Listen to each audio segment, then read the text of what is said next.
Bismillahirrahmanirrahim. Assalamualaikum warahmatullahi wabarakatuh.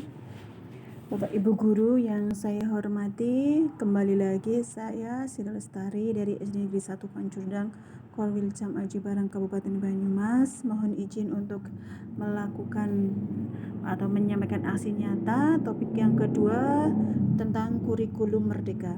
Aksi nyata kali ini saya memilih untuk menyebarkan pemahaman merdeka belajar. Semoga pemaparan materi yang saya sampaikan nanti akan dapat memberikan sedikit pemahaman tentang kurikulum merdeka. Walaupun mungkin belum begitu sempurna, semoga dapat bermanfaat bagi Bapak dan Ibu guru semuanya.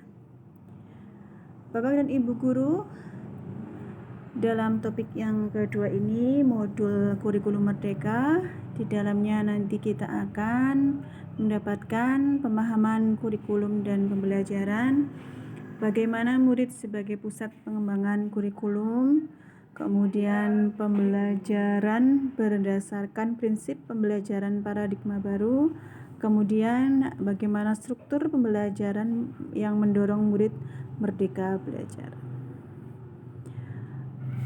Topik 2, kurikulum tentang merdeka. Kurikulum merdeka ini ada 2 modul Bapak Ibu. Modul yang pertama yaitu makna kurikulum dalam pendidikan, dan modul yang kedua adalah pembelajaran versi kurikulum merdeka. Untuk modul yang pertama Bapak Ibu guru, makna yaitu tentang makna kurikulum dalam pendidikan. Ada 4 poin. Ada 4 poin. Poin yang pertama yaitu apa itu kurikulum. Poin yang kedua tentang komponen kurikulum, yang ketiga peran dan fungsi kurikulum, dan poin yang keempat adalah pembelajaran berdasarkan prinsip pembelajaran paradigma baru. Yang pertama, Bapak Ibu, apa itu kurikulum? Kita segarkan ingatan kita bahwa kurikulum sebenarnya sampai hari ini belum ada pengertian kurikulum yang mengikat secara universal. Meskipun kurikulum sering dimaknai sebagai keseluruhan pengalaman belajar murid, namun kurikulum itu kompleks dan multidimensi.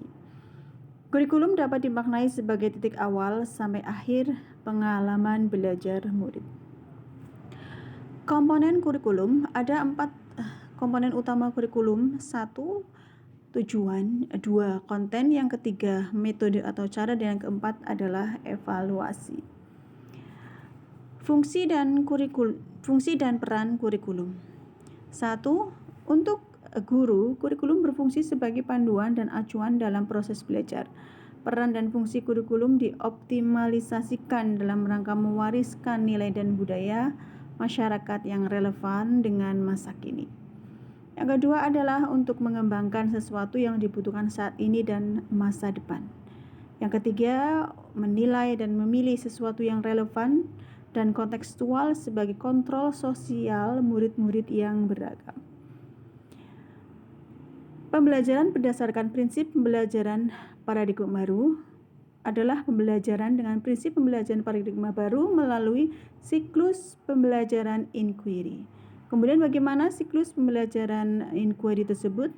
Bapak Ibu, mari kita lanjutkan. Siklus inquiry ada 6 siklusnya. Yang pertama adalah menyalakan rasa ingin tahu murid. Yang kedua, mencari tahu, mengumpulkan data, fakta, dan bukti dari eksplorasi apa yang telah diketahui, serta menemukan informasi baru dengan beragam keterampilan. Yang keempat, membuat koneksi, mencoba menghubungkan dengan topik lain yang terkait dengan konteks dari murid dan lingkungan.